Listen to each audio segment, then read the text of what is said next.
Hello, everyone, and welcome to the Categorically Romance podcast. My name is Bree, and I am joined by author Claire Kann today. Claire, thank you so much for joining us. Can you tell us how 2024 has started off for you? Oh, well, first, thank you for having me. It's been mostly good. I don't know. It's always hard to explain. So I start off the year with like some really good news, which is always wonderful. But then things just sort of quickly spiral spiral I feel down. that. I It's feel like that. roller coaster. Yeah. But I'm alive, so I don't like complaining. I just try to vibe. Well, can you share a little bit about yourself with us?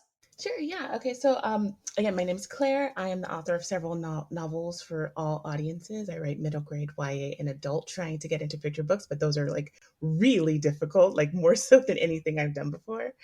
Um, and I currently am in the romance lane. I'm pretty focused on writing adult romance.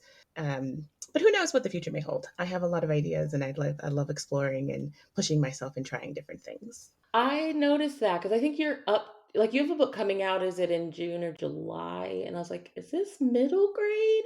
Like your upcoming title after the one we're talking about today. I was Yes. like, oh, she writes for everybody. So is there one that you find, well, obviously the picture book lane is one that you said is difficult to get into, but like, is there one that is it kind of hard to like switch those hats on and off or no? Like the different lanes? It is. So I for my writing style, it's pretty much all in third person, close limited, but you write differently. So for middle grade, I try to write more succinctly, like very very plain but still fun and engaging prose, because you're working with less words, and you also have to take your audience's reading level into account.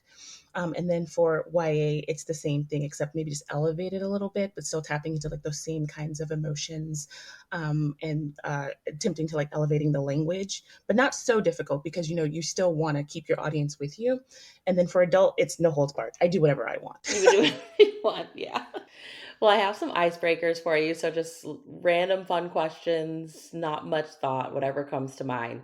What is your overused word or phrase of choice Oh gosh. Okay, so like in writing or just like in in life? general? Okay. Like I say, like probably 1,000 times a day. I talk to myself quite a bit. I feel like this is kind of common amongst writers, but I like to make exclamations. So when I say pretty often, it's like Christ alive, like Christ alive, what's going on? And like another one, when I get like really overwhelmed, I'll say like I need to lie down. I need to take a nap. I need my Shea Lounge. I need to take to my fainting couch. What is one television show or film you'll never stop watching? I don't think I have an answer for this one anymore because there's just so much media and like so much content that like I don't really rewatch things as heavily as I used to like when I was younger.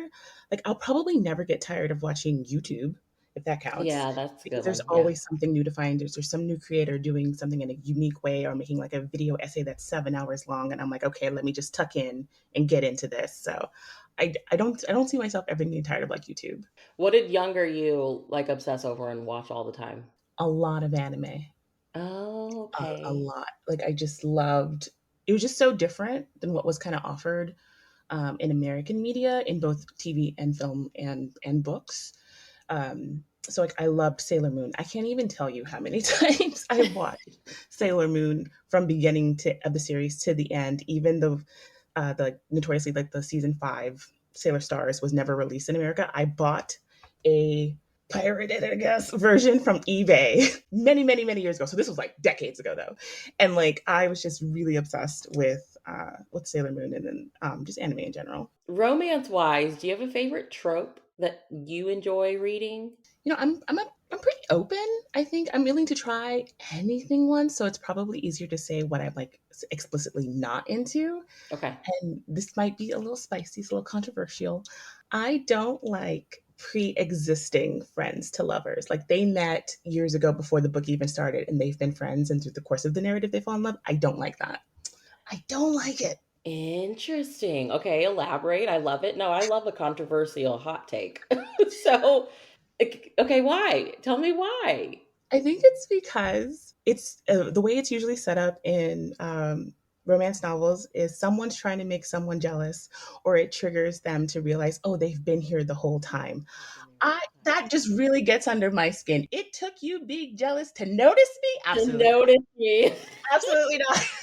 I've been great this whole time. Right. Yeah. Yeah. Okay. That makes sense.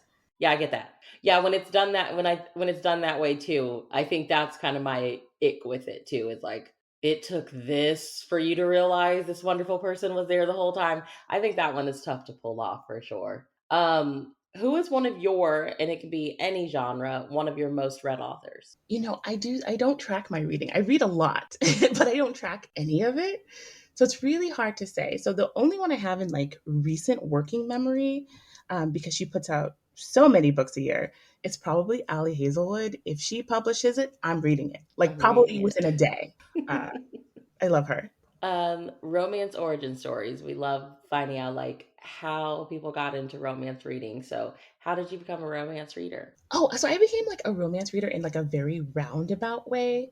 So as a child, like I read everything. Like, romance readers were voracious. I think it's safe to say. But for me, it's like I would read anything I wanted. Like nobody could stop me. Like not my teachers, not my parents. If I wanted to read it, I was going to find a way. And I really loved like teen horror, so like Goosebumps and Fear Street, and like urban Yes. fantasy. So like if Del Rey published it in like the 2000s, I was there. Didn't matter if I never heard of it before. I was going to try it. I loved Del Rey. They were definitely my go-to publisher.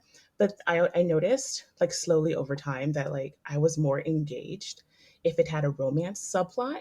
And I realized that was just kind of like a running thread throughout my life. So like all my favorite childhood movies are romances, like Splash. I am obsessed with Alan Bauer.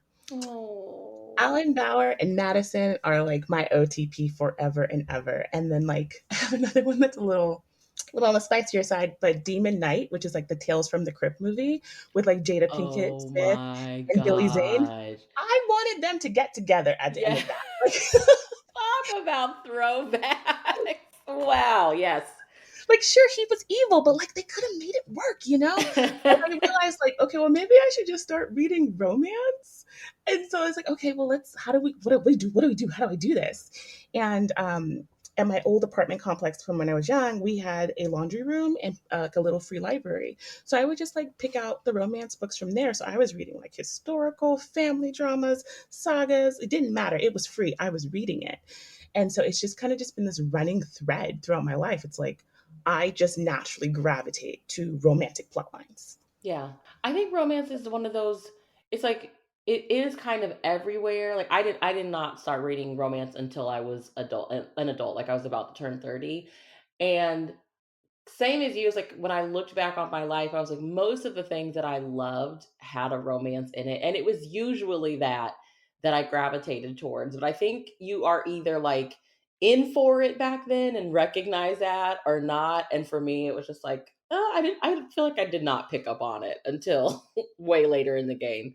Um, but writing, were you always a writer or was that something that you kind of grew into over time? I definitely grew into it. So I was always really good at school, but not in the way that like I studied really hard, but just it was just something that came naturally to me because I think it was just a structure. Like I would figure out what my teachers wanted and then just give them that in every single class. But I did notice that like I was a better writer than most of my peers, but it wasn't fiction. It was always like, nonfiction classwork. And so when I went to college for the second time, so I did the thing where I went to one semester of university, fresh out of college, 17 years old, big mistake. I had to come back home. I was not ready, and so I took an extended break. And so when I was ready to go back to college, when I was independent, I was just doing my general ed, and I saw there was a creative writing class, and so I decided to just take it just for the credits. And um, one of the requirements for the class was you had to submit a short story for critique because obviously and like I didn't know that. I was so nervous, and so but I wanted to get it out of the way, so I volunteered to go second, which means I would have went in like the third week of class, and I wrote it, and I remember I was sweating. I was absolutely nervous, ready to throw up, couldn't believe it. I like the way the class responded to my story changed my life. Like I have such vivid memories of that moment of like all of my dread and anxiety just kind of slipping away and just being replaced by like this weird hopeful feeling of like, oh no, my life is changing. Oh my This is god, it. yeah. This is it. I think this is it.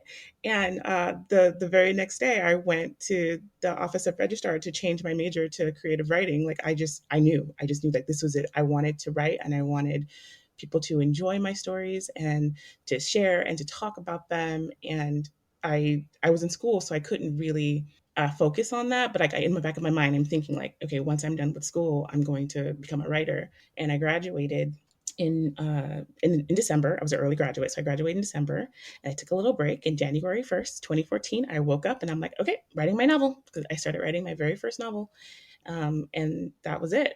I just knew, and I'm like, I'm going to be published. I knew I wanted to be traditionally published, and I was going to get them come hell or high water. I was going to do it, and um, in hindsight, I think maybe I was so eager, I went a little too fast. Like there are some things I'd probably change about my journey, but you can't, you know. So Yeah. I'm here, and I do it for that same hopeful feeling. Is I like to write, I love to create, and I love to share. Well, I think that we have a large part of our audience are like aspiring writers. So you said something that I want, like, what do you think you moved a little too fast on for anybody that's listening that may be writing that first novel? What move did you make too quickly, or what would you go back and change? I would have taken the time to find community. I didn't really know about fan fiction at all, Hmm. and I didn't know about when I was coming up, like Wattpad was kind of thing, and like so like they were people were posting original fiction to Wattpad as well. I didn't know about any of that, and so I was just sort of like writing the things that I liked with like no craft books, just straight intuition. And I wish I had taken the time to hone my skill and my craft. You know, it wouldn't have hurt to Yeah. like just take a year of just like practice and like writing one shots and getting feedback from like trusted, a trusted reader group or something like that. Like I just went straight swinging for the fences. Like I was querying and with typos and just terrible manuscripts. Like I didn't care. I had this drive to get it done, and then I did it. Yeah. So yeah, so you graduated 2014. Is that Hmm. right? Yes. And then so I'm always like digging on like fiction database. So let's talk about Love, which I think is just a gorgeous title, gorgeous cover. It showed that it released in 2018. Is that right? Yeah, so I wrote it at the end of 2015 going into 2016. It sold in July 2016 and then it published in January 2018. Wow. Okay, so yeah, so we go from graduation to now we're hustling, like we are writing. Talk us Mhm. through the journey of like getting it published. So there was this website called Swoon Reads, which was like Wattpad, but with the guarantee of like an editor at a big five reading your work and possibly you could get published. Like the only caveat was that the manuscript had to be done. Like once you upload it, it was locked. You could not make any changes. And so I submitted to them three times, I believe. I think it was three. And the first time I knew I got close because it was very community oriented. So you could see when someone added your book to their library and you could see who the editors were adding. So like I knew like I got their attention the first time I tried it. And then the second time I tried it, the same thing, but like no book deals. I was like, what is going on? Why don't they love me? And so I decided to try one more time. I tried one more time, and that's how I got in, and that was my start. So when I got my deal, I didn't have an agent or anything like that. It was just straight deal with Macmillan. I So don't does this recommend that website still though. exist?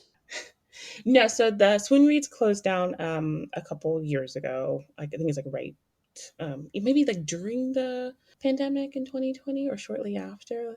Like I had published like my last book with them came out in 2021, and by that time I think they had stopped accepting submissions. Okay. Wow, I have all the author interviews that we've done. I've never heard anybody mention that site, and I'm like, "What? This Like existed?" That's incredible. I Um, got in at like the perfect time. Yeah. yeah. So I'm big on like, how did it feel for you? So you're entering into this world of romance publishing. as this, this reader, this lover of writing, what did it feel like for you? What did it look like for you as you're entering into that world? Into romance specifically. Or just publishing in general, knowing that now that you write every a little bit of everything, like as you're entering into it, the world of publishing, if you want to like focus on one specific genre, like how did it feel? Like entering YA at the time I did was overwhelming, Okay.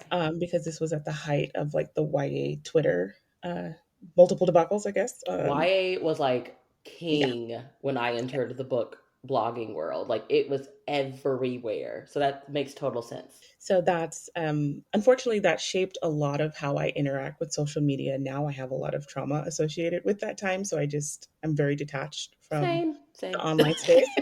Yeah. Which is hard. And it's made it really difficult for me because that is not the case in romance. Like you're kind of expected to engage with your readership, but I'm like, I can't. You guys, Yeah, I'm sorry. I'm too anxious. But I'm very upfront about it. And it's like, it's not that I'm ignoring you. It's just that like this stresses me out beyond belief. And I just can't do it. I'll see you in person. We can definitely talk in person. But yeah, so like just the YA space was very overwhelming. But my book was it was I don't want to say well received because it sounds kind of braggy, but like it was embraced. Like people were willing to read an asexual protagonist, and especially like someone who's black, like a black protagonist, and they really didn't shy away from like what I was trying to do and what I was saying. So that was very life affirming and just affirming for me in my career in general. But once I moved over to romance, that changed. yeah, It yeah. was like the inverse effect happened. Um, and I would say, like, on the whole, romance is very open, very welcoming, for the most part. But like, once you start getting into like the niche genres, or like niche character traits or and such like that, it can be a little hard. It can be a little difficult to find a broader audience. And that's what really moves the needle sales wise. Like, I feel like I have a core audience whom I love, adore, and they know that. But in terms of like growing in my career, it's not something that has been like accessible to me. Hmm. And it's something I think about often, in terms of like how I want to continue and go forward if I want to continue to do this long term, like specifically write romance. And I am so obsessed and in love with romance. Like there's nothing like it. I love character driven stories. Like I can just subsist on vibes. Let me tell you, I don't need much plot. I am a vibes girl. But when I'm writing it, it genuinely feels like magic. Like Oh. that's the best way I can describe it, is when you're really getting into your characters' mindsets and like dealing with their backstories and how they can like be puzzle pieces together, and like how is this supposed to work? How are these two people supposed to fit together to create the kind of life that they jointly want? Ah, mm, I love it. I love it. I'm gonna start making like incoherent noises. I love it so so so so much. Let's talk about Looking for Love in All the Haunted Places. So it's releasing, I think, May 21st with Berkeley. Yes. I am so obsessed with this book, but you wrote it, share with us what it's about. Okay, so I've been working on my little spiel without like giving too many spoilers because there's so many secrets. So it's about a woman named Lucky Hart. She is a budding parapsychologist with a little special gift on the side, and she decides to voluntarily go into a haunted house situation for part of a reality show to investigate. And while she's there, she has an instant attraction to one of her crew members, the host of the show, Maverick Phillips, and their connection is immediate. Like it's absolutely immediate, and everybody notices it, including the haunted house itself. And the house has a personality and a life of its own, and it definitely has some thoughts on that budding romance. I told you, I think before we hit recording, like I just feel like this was a book that was written for me. I am like a lifelong paranormal TV show watcher. Like you, I was obsessed with Goosebumps. So the horror, spooky, haunted house things still have such a like big part of my heart by the chokehold. So I need to know how the premise for this came to you, because it is brilliant and I feel like it was a book written for me. But like what were you doing in life that you were like, I'm going to write this book about I mean, really, like the house as a character too. Like this, how did it come to you? Like I've always wanted to write a haunted house book, but I don't care about ghosts. So that kind of put me in this weird situation of like typically haunted house stories, there's a ghost attached or some sort of like supernatural entity. And it's like, what if there wasn't? What if it was just the house itself? You know? Yeah. And so I had that idea, and my first draft of this book, it was called something different. um, it did not go well. I submitted it to my editor, and she very gently but firmly said, "I don't know what you think you're doing, but this isn't going to work." This is not it. Oh It's not. no. Like in hindsight, it was really bad. You know, I was very stressed out. I just wanted to get it done, and that's don't write books like that. Like, you know, just ask for the extension. But I am glad I turned it in now because she gave me, when I got my edit letter, she said something very specific. She picked up on Lucky's ability to kind of like read people. And she's like, is there something there? What's going on with this? And at the time, there wasn't. It was more of just like intuition. And I said, well, what if? What if it wasn't just intuition? What if it was actually like ESP?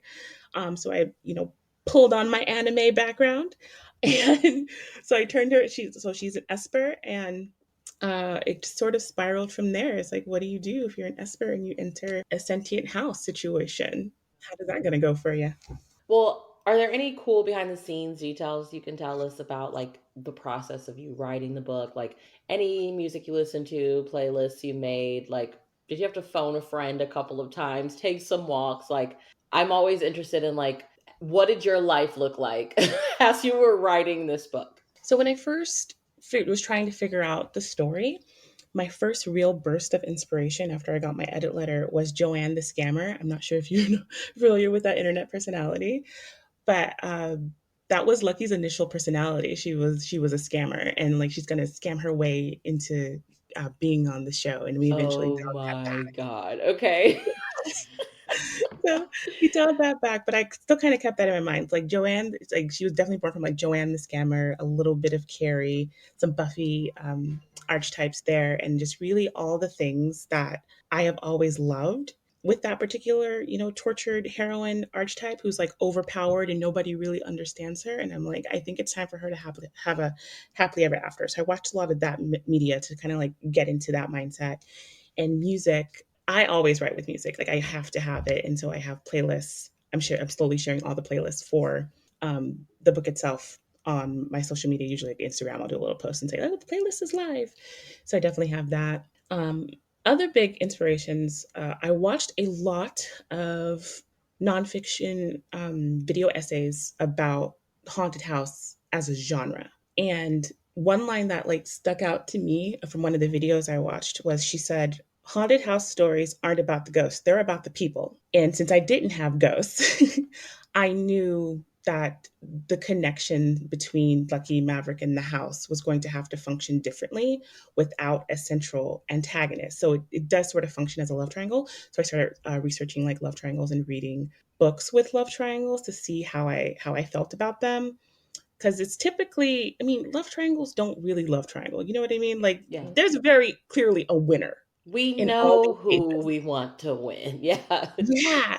And so that's why I was like, okay, if I'm going to do this, like, how could I balance it? And so I spent a lot of time um, researching different books that did attempt that balance. So, Why Choose books. Mhm, mhm. So a That lot sounds of good. those. Fun research right there. Fun research. Lots of fun research. Yeah. Well, that Um, sounds that all sounds really cool. That I thank you for sharing all that. I was like the scammer. This would have been a different turn for the book, but I would have loved to have read that first draft. But editors know what they're doing. Well, yeah. editors know what they're doing. Well, the worry was she was too unlikable. Oh Yeah, yeah. and so that's a phrase you hear a lot, I think, in romance, is there's just this push and this drive that like if your protagonist, like if your heroine specifically is unlikable, your book is going to fail. Yeah, the We girls aren't romance gonna. writers can't get away with that. Well, are you working on anything now? I mean, we have this book. We have Looking for Love in All the Haunted Places coming out. You do have. Remind me what is the next? There's like a. You do have another book coming out. It's is it your middle grade? Yes. So the second book in the Sweetheart series comes out in July. It's called Drama and Destiny. So Sweethearts is about two magical matchmaking cousins who live and train in a hotel in San Francisco. And so the second book is about them going to camp and just furthering their training and learning new skills and lots of middle grade drama. Okay, are you working on anything now that like both of those are coming out? Are you working on anything that you can tell us about, or is it too early? Yeah, so I'm working on a YA that I don't want to really say anything because if it doesn't work out, I'm going to be really bummed. But I'm sad that's what I'm working on currently, and I do have another romance coming down the pipeline. And I've kind of the deal is live, and I've kind of debated talking about it, and I've decided I'm just not. I'm just going to be completely tight-lipped about it until we have the copy and pre-order links because it is so different Oh than gosh. anything I've done before. And I think that's kind of a pattern with me is like I just sort of like I'll do whatever, I'll try Yeah. whatever. And this is one of those things where it's like it's been a long time coming and I'm having so much fun. Like I think about this couple constantly. Oh, that's the best. Okay. I I can't wait. I'm bursting to talk about it, but I'm still in that stage where I'm like, I really want this to just be for me. And yeah, I want to talk about it, but I'm not. I'm just gonna hold back. I'm holding back. But it is an adult romance. With writing YA, I guess because like I teach sixth grade English, and it's always interesting. I'm like, how do like young adult and with you writing middle grade too, like do the ideas do they come to you the same as like the romance does, or like do publishers kind of put in your ear like what they're reading? Because as a teacher, and but this is my first year teaching sixth grade English, it's kind of hard to gauge like what they read because they come and they're like, this is English class, I don't read anything. But then the year kind of goes on and I see like some of the girls are reading romance, so the boys want to read like anything with pictures. And I'm like, how do the authors Mm. know what these kiddos want to read? Especially I tell them, I'm like, you guys are the TikTok generation, like you want everything to be loud and quick in 30 seconds and have pretty pictures, but like you're missing out on really great stuff if that doesn't have that. So I'm like, how do you all know like what to put out there that they're gonna, I mean, with I feel like YA is so different. But for like that special age group of like, 11 to like, I don't know, 13, do the ideas come to you a little bit different? Does anybody tell you like what they're into? Because I'm still struggling with like, I don't know what these kids like to read. This is such a good question because I know a lot of my middle grade and YA author friends, like a lot of them are educators. So they have a direct line to like finding out what the kids want to read. And I think that probably informs the writing. For me, I am chronically online. Like I YouTube, TikTok, I am there. I am watching these videos Yeah. because that's the only real window I have into seeing what's going on with them generationally outside of like the young people I know in my own life, but I don't really like pulling from that source because I feel like that's a different relationship. Yeah. For That makes me, sense. when I decide on an idea, I usually know immediately where it's gonna go just based on the themes I'm looking at and researching and like what I'd like to say. But in terms of like just staying like with the trends, I don't really try to do that. It's more of like the core emotions and the core experiences. So the one I'm working on right now, it does take place in high school. High school now is very, very, very different from when I Exactly. went. Yeah. It's Yeah. so, so different. And so like it's kind of Buffy would be like, what is this? absolutely. And like, they were dealing with all kinds of demons and stuff. And I think even they would be having a hard time Yeah. in this day and age.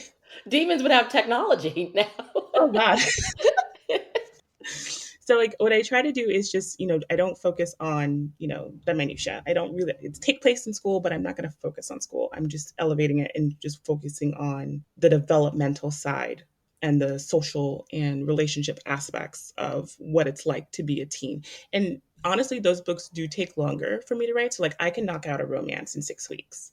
Like a solid second draft romance, not even the first draft, the second draft ready to go to my editor. But for YA, it takes me like twice as long because I I don't remember what it's like to be 17. Yeah, and see, that was my favorite age, and now I'm It like, "Girl, was. I've been 17 Yeah. in a long time." So And so it's really important for me to take my time and make sure that it's true to that development period. So, like, they don't have the reasoning that I do and the communication skills that I do. Things are going to be a bit more circular in when they're communicating with each other, if they're communicating at all. You so know, true, yeah. I was never really into like the hyperlexic teens fiction of like the early, I would say like the 2010s. I don't want to name the authors, but like I think we all know what I'm talking about. Like that, I was in that age demographic and I didn't talk like that, and it bothered me. And so like I would never write a book like that because it wasn't true to my experience, and I don't think it's true to like most teens' experience. Like I'm not really interested in writing realistic fiction. I'm more interested in writing emotional fiction. I mean, and teenagers feel everything so deeply, so I think Mhm. going for the emotions is, like, the best because they feel everything. It's everything is such a big deal. Yes, and like I one of the I feel I don't like I love it. It's just such a good line. But it's Taylor Swift, so it's like yeah, I know people feel a kind of way about her. But, you know, in that song 15, she's like when you're 15 and someone tells you they love you, you're going to believe it. That's the teen experience. Like That is in the general, like it experience. Yeah. that's it. Just succinctly put, it's like you are experiencing everything for the very, very first time, and it's all overwhelming, and it's going to stress you out and be the best time of your life and the worst time of your life. And like, how do you put that on the page? So that's what I think about. It's like, how do I capture that and put that on the page? Well, where can everybody keep up with you online?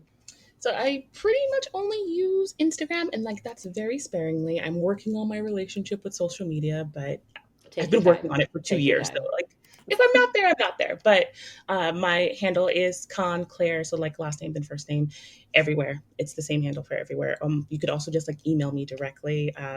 Or through my website, or just I have the email listed as well if you don't want to use the contact form. So I'm very accessible by email, not so much in the comment sections.